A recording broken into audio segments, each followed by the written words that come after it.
You so much, Kim. Guys, wow, I am so honored to be here. Thank you for that introduction.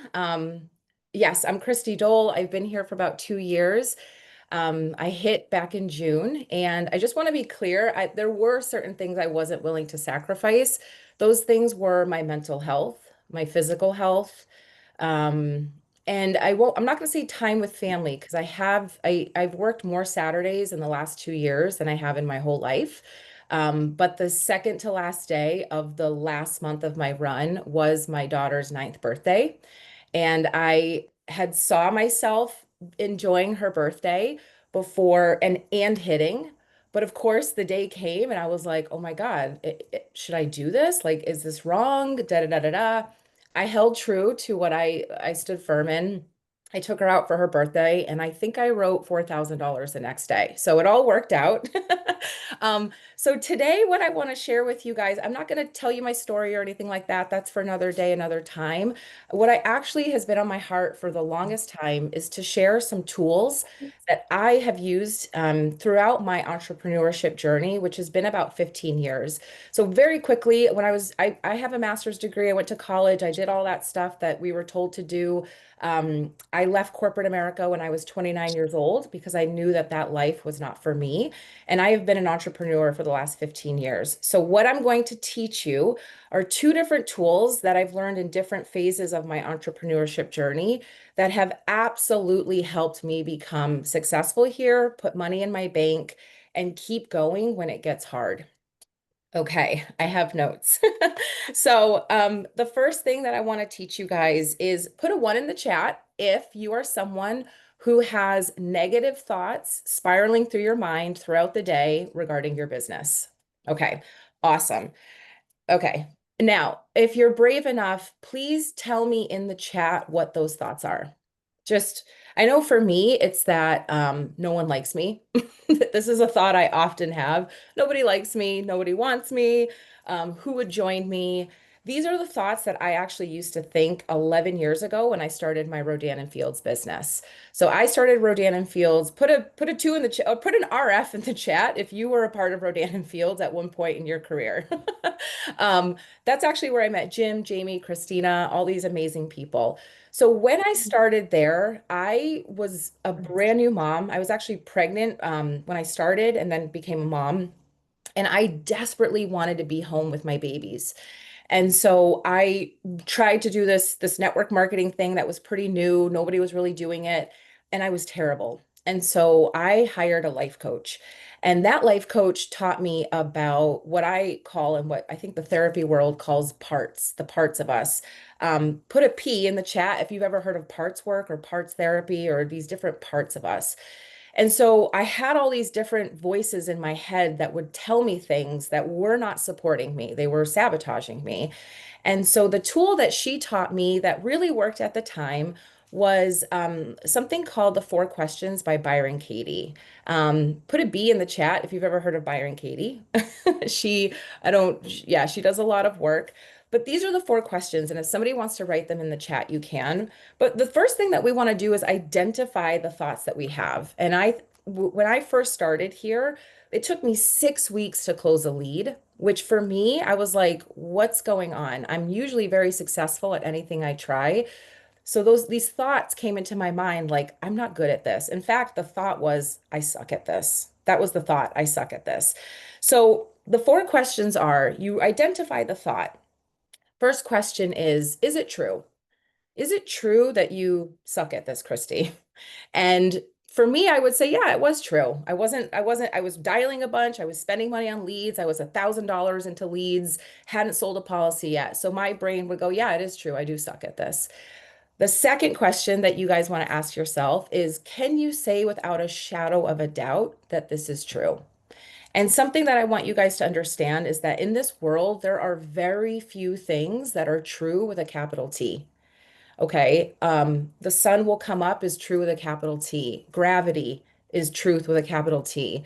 You not being good at this is not truth with a capital T. That's a subjective thought that you're having about yourself. So the answer to that question is always no, it's not true. The next question that we want to ask ourselves is who would you be without that thought?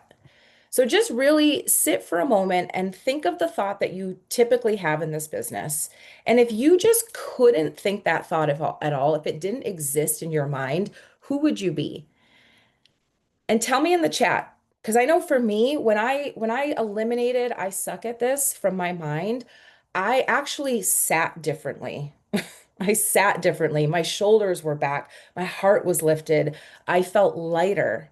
I actually could feel my chest sort of opening up a little bit more versus closing in. So this is going to be different for everybody. But yes, you feel unstoppable, successful, confident.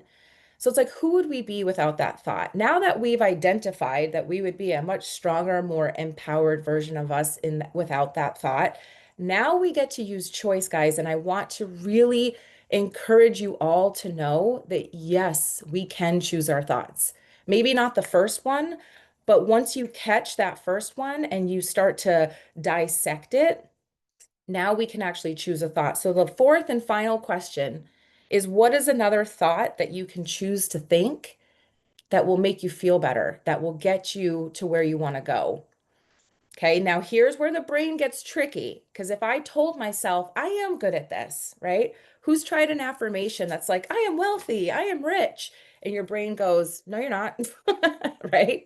Okay, now we need to play with the brain here. So what you can say is, I am better than this today than I was yesterday, because that's actually a true statement. Or I'm getting better at this every day. Or there's somebody out there waiting for me to help. These are all different thoughts that you can think in place of what you have. So try to use a thought that your brain can hold on to. So if you're like, I'm not good at this, and you're saying I am good at this, and your brain says no, you're not, give it like now more than ever, I'm better at this. Give it something that it can hold on to. Okay. Now, for some of you, this exercise might be enough. In fact, I have seen so many people on this call. By the way, I've been on this call since there was like 30 people. I'm an OG. Okay. I've been on this call since there was about 30 people. And I am floored, like impressed, humbled, so motivated and inspired by people that come here and talk about how these things happen and it's hard, but they just push through. And sometimes I can do that. Sometimes I can. But Jim knows this about me. I'm a pretty squishy, sensitive, deeply feeling person. I am a badass at business. I'm very motivated. I can hang with the boys and I'm just very soft and I'm a feeling person. So if you are someone who just thinking alone doesn't work. If you just have more emotion in you, put a two in the chat. I just want to know where my people are. Um, oh, Jim, that's you? Okay, so this is going to be the next layer that I'm going to teach you. I want to just make mention that what I'm about to teach you is a practice. Okay, it's not something that you're going to be good at today. It's not something that is good. It could work today, but it is a practice, something that you have to deepen into. Okay. I learned this next practice when I went into my life coaching program. So before I was in insurance, I actually was a life coach. I was working with women in entrepreneurship, and I was working on it from the more energetic side of things. So I learned a practice, basically to feel your feelings. So I'm like waiting to see who tunes out here. But for those of you that are like being pulled in, this is a practice that will allow you to literally transform the physical feelings that we have inside ourselves. So let me just sort of back up for a moment. When we think a thought, if we think it enough, it starts to make us feel a certain way. And then when we feel a certain way and we don't allow that feeling, okay, emotions are just energy in motion. Has anybody ever heard that? An emotion, sadness, happiness, jealousy, whatever, it's literally it vibrates at its own frequency.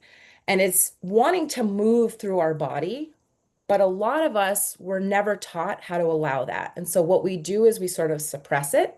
And then this turns into patterns that we live in our life over and over. And it also could turn into dis-ease in the body.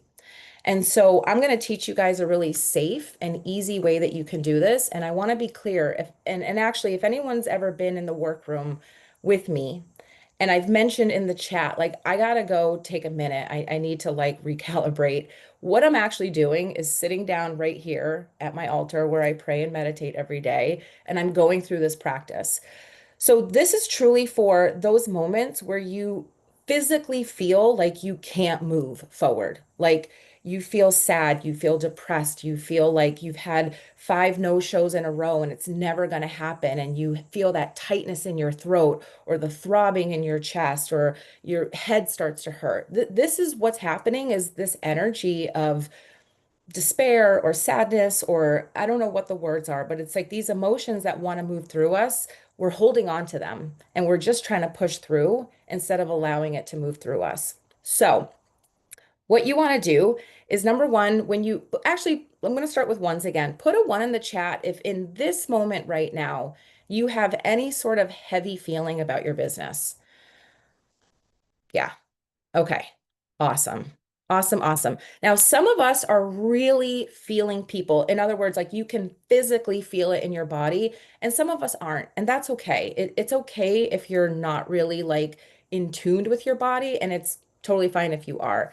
So, what you want to do is number one, just identify like, wow, I don't feel good. I want to dial, but I literally just feel like I can't because I have all these thoughts and whatever.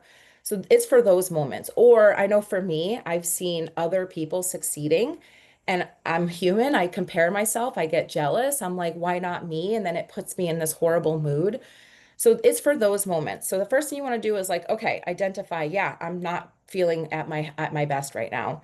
The second thing we want to do is identify where in the body do you feel it. So for those of you that put a one in the chat, tell me where in your body right now do you feel heaviness, denseness, contraction? Maybe it's in your shoulders, your chest. Yeah. So for most people, it's going to be from your throat to your groin.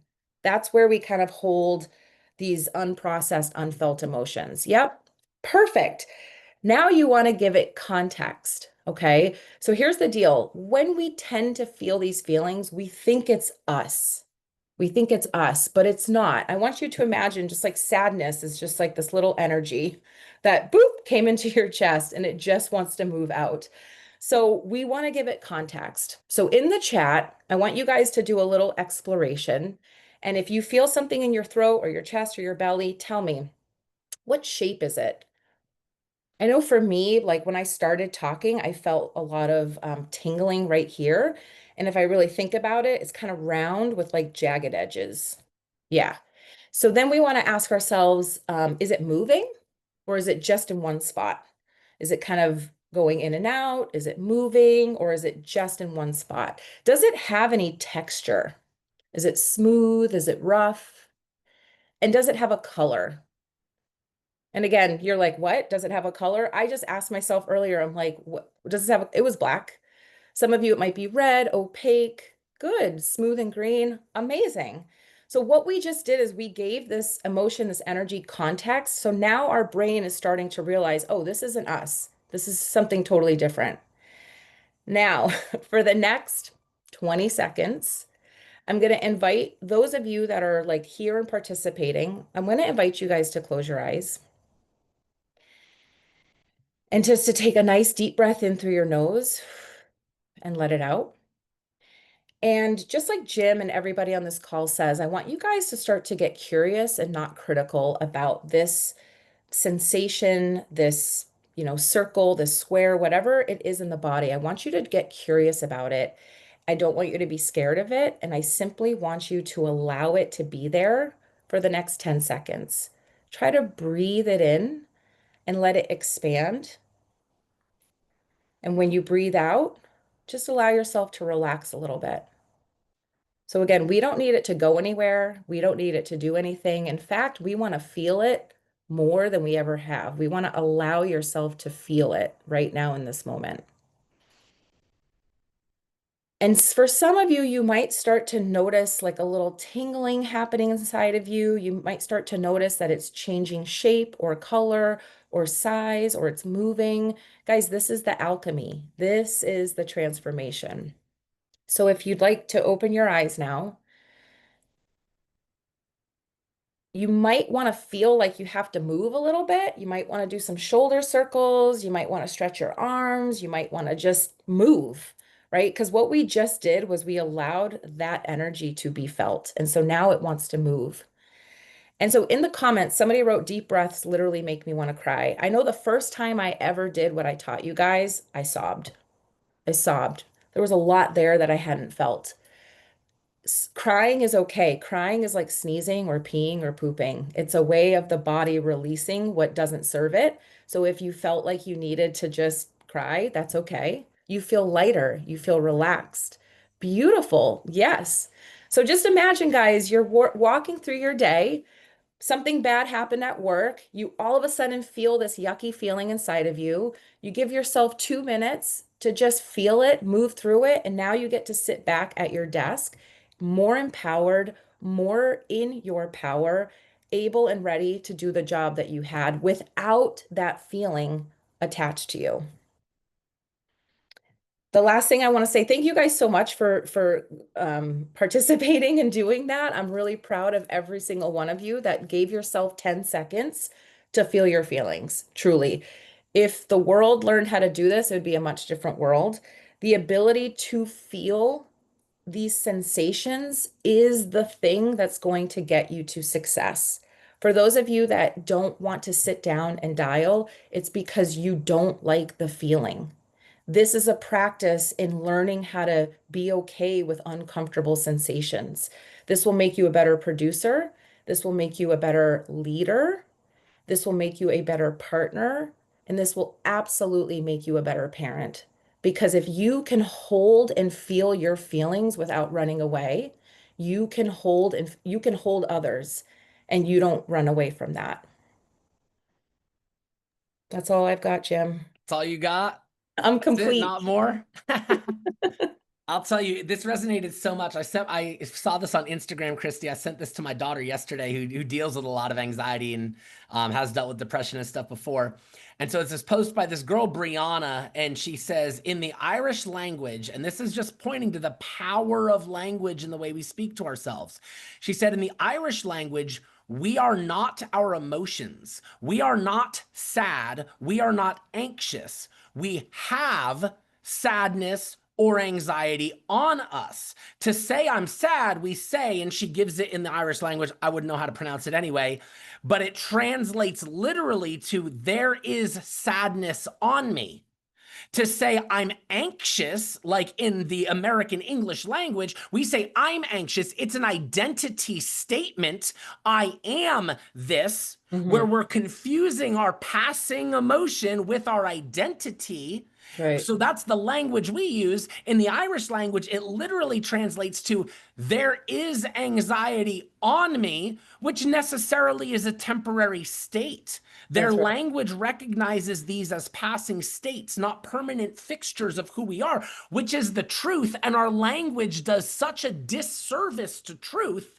Yep. And the power of language is important. So, Christy, thank you for reminding us both on the importance of language, also on the importance of emotion in our lives and getting clarity on that. Guys, you're not going to move forward until you learn how to become emotionally stable, how to feel your emotions, honor your emotions, not let your emotions control you. They're That's allowed to come. You can feel them. You were surprised I put it too in the comments. I have all of the feels, every one of them. I can access all of them at any time. My wife looked at me early on in our marriage and wanted to know why I was the girl in the relationship because she is unfeeling and cold as ice. And then I have all the feelings for everyone in my household. I love So it. for me, learning to master those and not react emotionally was a huge part of my growth journey. So thank you for this. It was You're awesome. welcome. Thank you. All right, guys, stop this recording.